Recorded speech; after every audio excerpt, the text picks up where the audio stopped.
Al cierre con Andrés Mompotes. Hola, saludos a todos, estamos en la sala de Noticias del Tiempo. Hoy es viernes 5 de abril de 2019. Estamos listos aquí en este corredor donde tenemos los micrófonos y nuestra consola para grabar el podcast Al cierre, con el cual analizamos las causas y las consecuencias más importantes de las noticias del día. Y hoy vamos a hablar de lo que se sabe y lo que no se sabe de la reforma pensional. Del caso que en este momento tiene con muchas preguntas a Bogotá y que tiene que ver con la mujer detenida dentro del incidente que terminó con la muerte de su pareja sentimental y sus 2 hijos. También de lo que viene el fin de semana en materia cultural, especialmente en cine, y de la agenda deportiva también para sábado y domingo. Soy Andrés Mompotes, su director de Información del Tiempo. Comenzamos. La clave de las noticias. Y empezamos con el tema clave. Estamos en este momento en Colombia, se está realizando durante esta semana el Congreso de los Fondos de Pensiones, y en ese escenario se ha venido otra vez a tratar el tema de qué va a pasar con la manera en la que los colombianos podemos llegar a alcanzar la pensión. La reforma pensional, un tema de mucha controversia. Recordemos que el gobierno ha dicho que no iba a presentar en este primer semestre del año su proyecto de reforma pensional, pero que hay que hacerlo porque el sistema no es sostenible. Y en el escenario se han conocido ideas, propuestas y posibilidades de lo que vendría para esa reforma pensional. Estamos en este momento con Omar Ahumada, su editor de Economía del Tiempo. Omar, ¿qué se sabe y qué no se sabe de esta iniciativa? Andrés, ¿qué tal? Lo que se sabe básicamente son 3 cosas. Primero, que la edad de jubilación no se va a tocar, lo ha dicho el Ministerio de Hacienda y el Ministerio de Trabajo lo ha dicho, no se va a tocar, seguiría en 57 años para las mujeres y 62 para los hombres. Eso es muy importante porque siempre que se habla de reforma pensional lo que primero se mira es si cambian las edades y si se toma el ejemplo de otros países del mundo que lo que hacen es modificar ese tope de edad. Correcto. Y lo que no se sabe, va ligado a eso, es si el gobierno en lugar de eso puede tender a unificar las 2 edades de pensión en algún nivel. No se sabe si puede que pase, aunque estaría prácticamente descartado.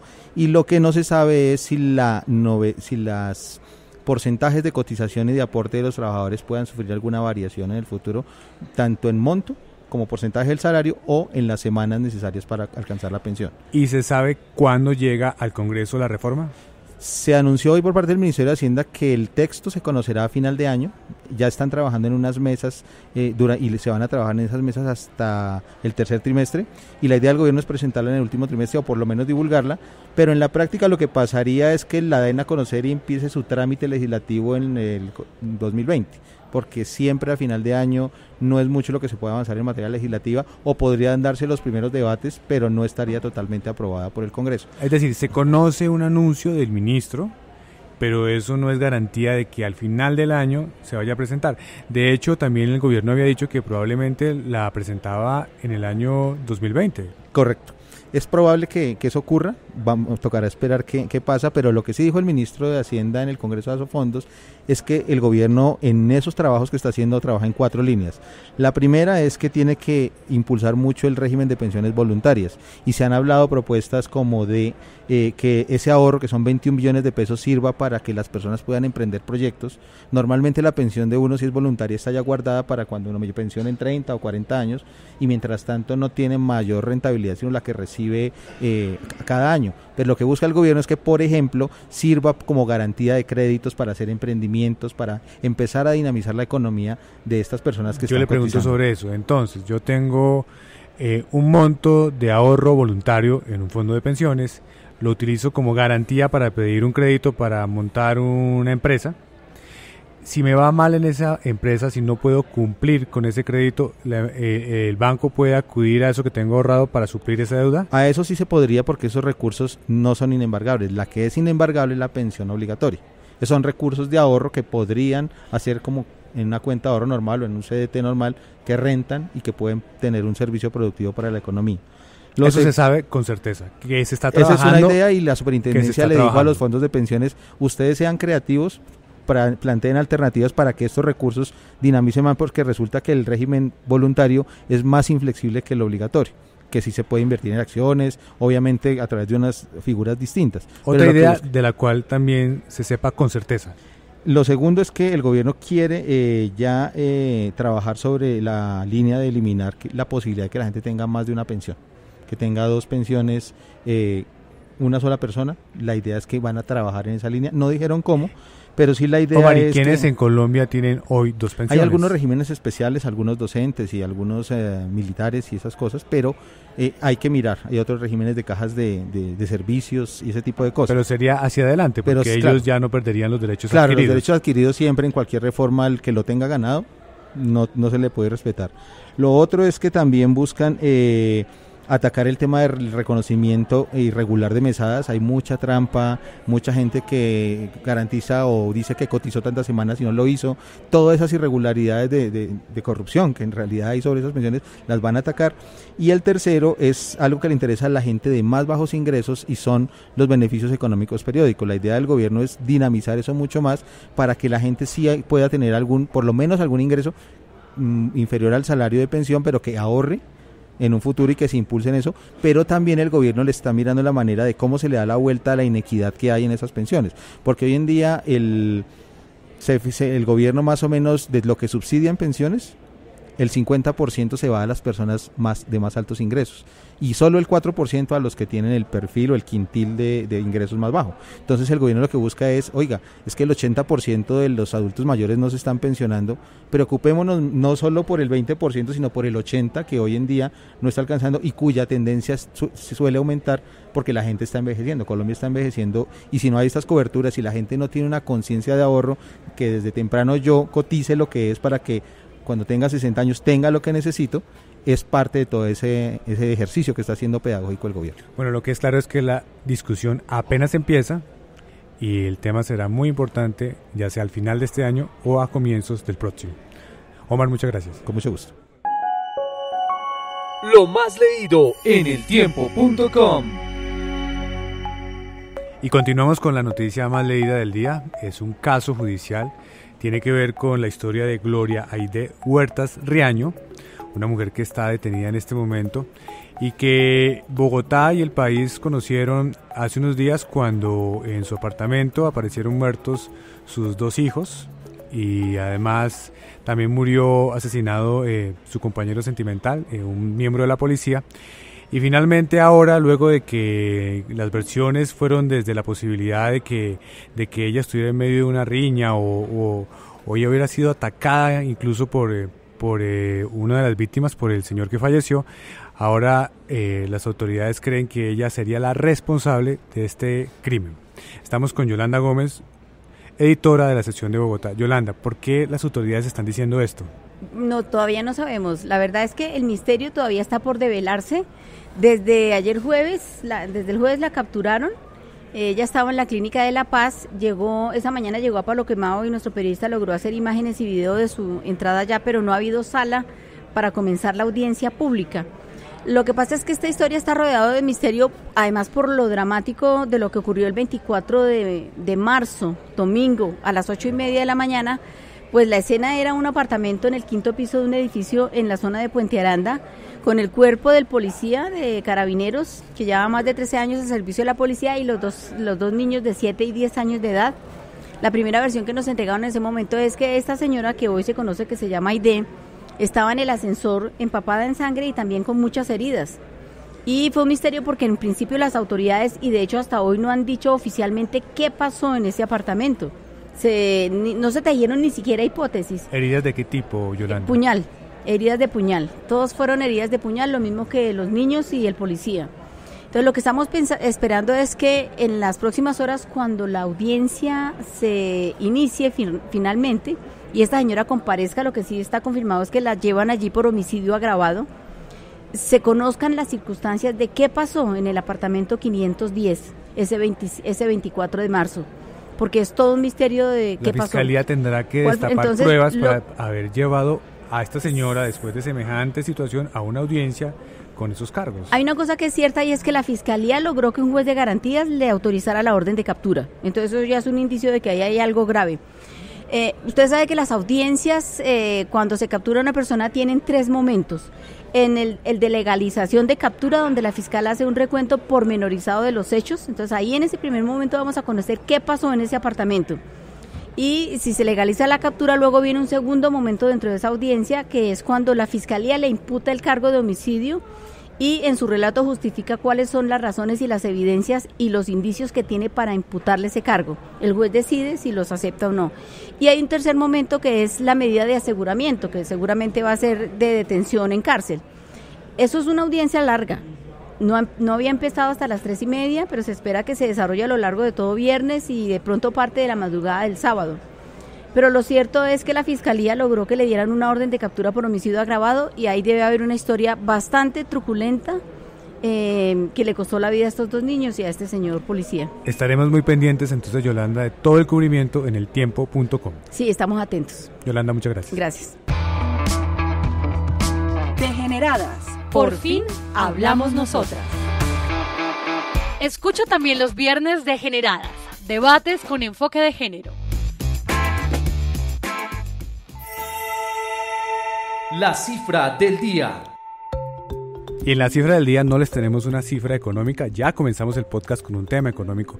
Vamos a hablar de un tema que tiene que ver con el fin de semana, y es los 4 recomendados de cine, de estrenos, que están en la cartelera ya de nuestros teatros.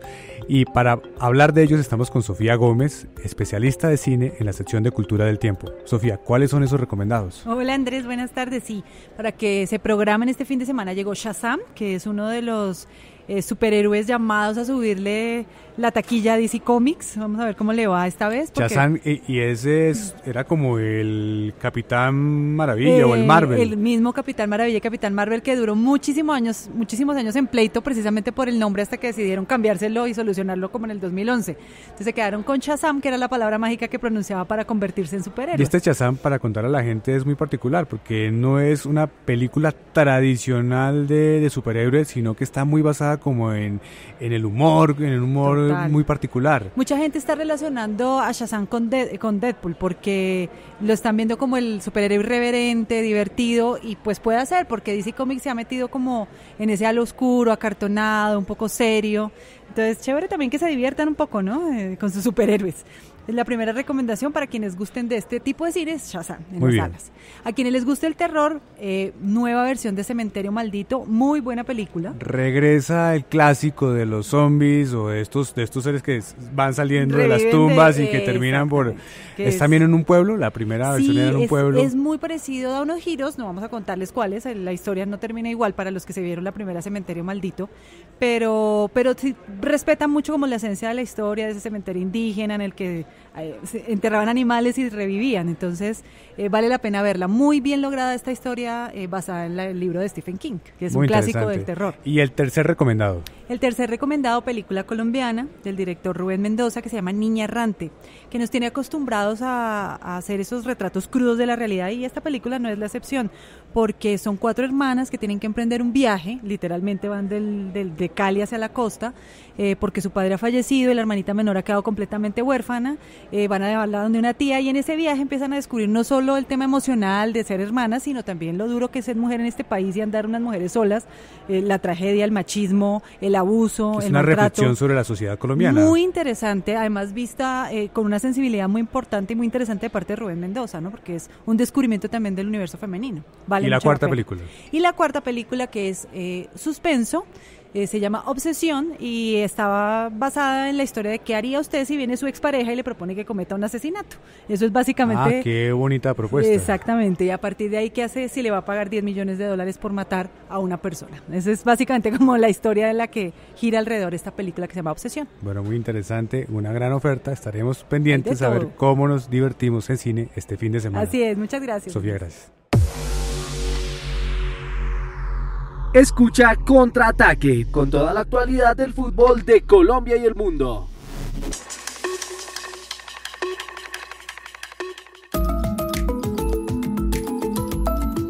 Lo que viene para su información. Y para finalizar en lo que viene, no solamente hay Estéreo Picnic, como se habló en el podcast de ayer, sino también fútbol. Y fútbol muy interesante en 3 ligas internacionales que puede definirse o pueden tener partidos claves y definitivos a partir de lo que juguemos y se vea este fin de semana.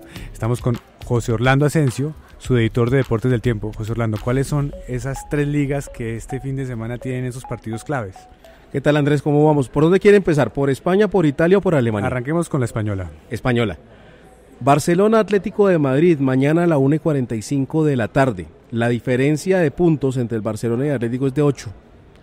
Quedan 8 jornadas. Un triunfo del Barcelona aumentaría la distancia a 11 y prácticamente dejaría sentenciada la liga. Pero liga matemáticamente española. Todavía matemáticamente queda no, una franja. Queda un ya, rango, pero sí. pues 11 puntos de ventaja en 7 fechas, 21 por jugar, es una diferencia bien complicada de descontar, y más con los altibajos que ha tenido últimamente el Atlético y con el paso, de pronto no con fútbol tan brillante como en los últimos tiempos, pero sí más contundente de parte del Barcelona. Y a propósito del Atlético, ¿Arias va a estar? Arias ya está recuperado, incluso ya reapareció el fin de semana pasado, muy seguramente va a ser parte de la formación del Atlético de Madrid. Luego, ¿para dónde nos vamos? Nos vamos para Alemania, que está buenísima la definición de la Bundesliga. Apenas hay 2 puntos de diferencia entre el líder Borussia Dortmund y el segundo, que es el Bayern, y se van a enfrentar este fin de semana en el Allianz Arena, el estadio del Bayern Múnich, a partir de las 11:30 de la mañana. Muy interesante. Pues está bien apretadito, en la Bundesliga apenas quedan 7 fechas. Si gana el Bayern, pues... ¿Y cómo sigue James? James está todavía en duda, está recuperándose de su tema muscular y aún no es fijo que haga parte del equipo del Bayern para este fin de semana. Bueno. Y el otro partido para ver, este sí ya podría quedar definido el tema, es en Italia, donde la diferencia del líder, que es Juventus, frente a Napoli, es muy grande, son 18 puntos, va a jugar... ¿18 puntos? 18 puntos cuando quedan 8 jornadas, es decir, 24 puntos por jugar, eso prácticamente está listo, y podría quedar definido si es que Juventus le gana al Milan, que el partido es este sábado a las 11 de la mañana, y el Napoli pierde con el Genoa. Ese partido es el domingo a la 1:30 de la tarde. Quedaría, en caso de que pase eso, triunfo de Juventus y derrota del Napoli, que no parece tampoco tan lógico que ocurra, una diferencia de 21 puntos con 21 por jugar. Eso es prácticamente entregarle un nuevo Scudetto a la Juve. Y también le pregunto, ¿qué se sabe de Cuadrado? Cuadrado ya está entrenando, se dice que reaparecería no en este partido, sino en la próxima jornada de la Serie A, en la que Juventus jugaría contra el Spal, que es el siguiente rival en el calendario de la vecchia señora. Muy bien, Orlando, muchas gracias. Con mucho gusto. Finaliza esta semana y finaliza también este episodio de Al Cierre. Los invitamos a que nos acompañen el próximo lunes aquí, al finalizar la tarde, en eltiempo.com. Feliz descanso.